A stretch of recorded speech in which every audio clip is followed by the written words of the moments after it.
एक और बड़ी खबर आ रही है। ऑर्डिनेंस फैक्ट्रियों में कर्मचारियों की छुट्टियां रद्द कर दी गई हैं। डिफेंस मिनिस्ट्री की सबसे बड़ी कंपनी म्यूनिशंस इंडिया लिमिटेड ने हथियारों का प्रोडक्शन तेज कर दिया है। यानी कि जो आपकी ऑर्डिनेंस फैक्ट्री होती हैं, जो हथियार बनाने की फैक्ट्री होती हैं, वहां पर कर्मचारियों की छुट्टी रद्द कर दी गई है।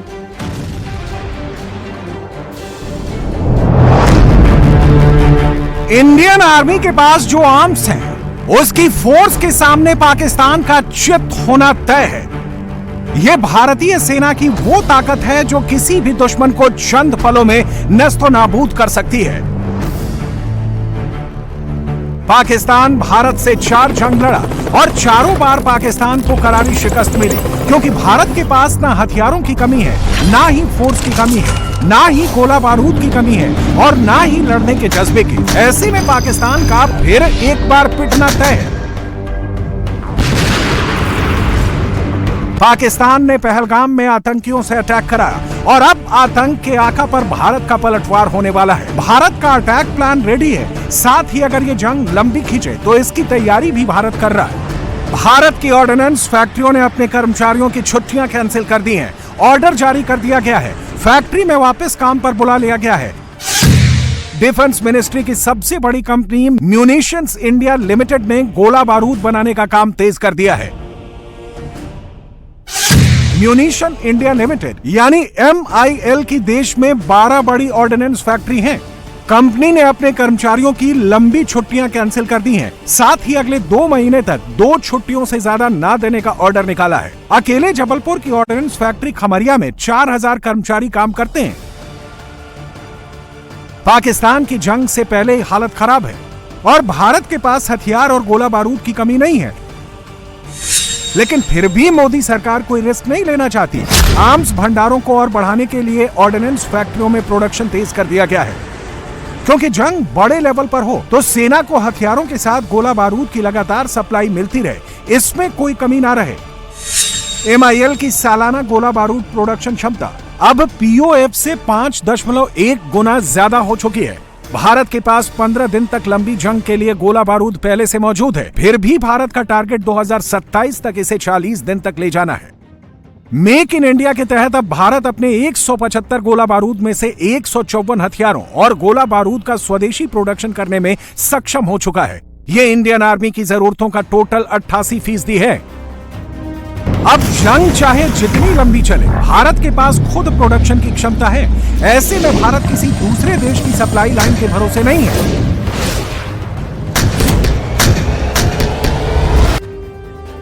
भारत खुद गोला बारूद का प्रोडक्शन बढ़ा चुका है। साथ ही अपनी ताकत को और बढ़ाने के लिए जरूरी मिसाइलें भी इंपोर्ट कर ली हैं। भारत को रूस की इंग्ला-S एयर डिफेंस मिसाइलों की सप्लाई मिल चुकी है। ये मिसाइलें भारत ने 260 करोड़ रुपए के एग्रीमेंट से हासिल की है। ये मिसाइलें ह्यूमन पोर्टेबल यूजेबल हैं, यानी सैनिक इसे कंधे पर रख कर दाग सकते हैं। ये 6 किलोमीटर दूरी तक दुश्मन के लड़ाकू प्लेन, हेलीकॉप्टर और ड्रोन को मार गिराने में सक्षम है। रूस से मिली इन एयर डिफेंस मिसाइलों को सीधे LOC और फॉरवर्ड पोजीशन पर तैनात आर्म डिवीजन को भेज दिया गया है। साथ ही मिसाइलों की दूसरी खेप का भी ऑर्डर हो चुका है। साथ ही फास्ट ट्रैक प्रोसेस के लॉन्चर और मिसाइलों की खरीद के लिए भी टेंडर जारी किया गया है।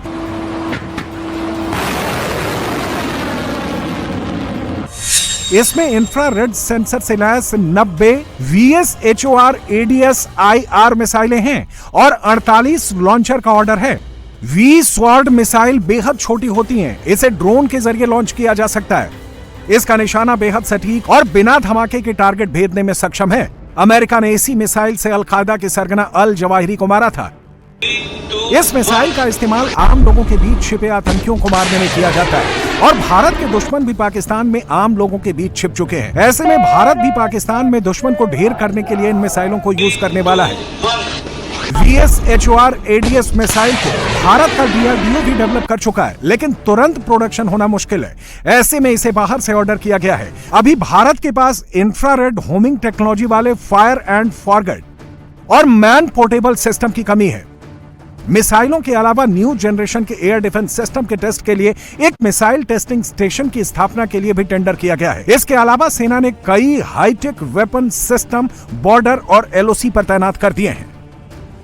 स्वदेशी ड्रोन डिटेक्शन और इंटरडिक्शन सिस्टम मार्क 1 को तैनात किया गया है। ये 8 किलोमीटर से भी ज्यादा दूरी के ड्रोन का पता लगाने, जाम करने और मार गिराने में सक्षम है। यह सिस्टम लेजर से लैस है, जिससे ड्रोन जलाया जा सकता है।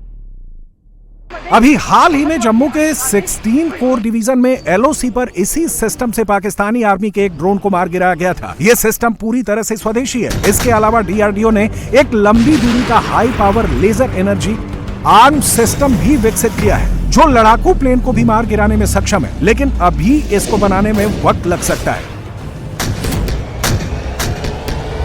सेना की तैयारियों के बीच आज एयरफोर्स चीफ एपी सिंह ने प्रधानमंत्री नरेंद्र मोदी से मुलाकात की है और पीएम मोदी को एयरफोर्स की तैयारियों का ब्यौरा दिया है।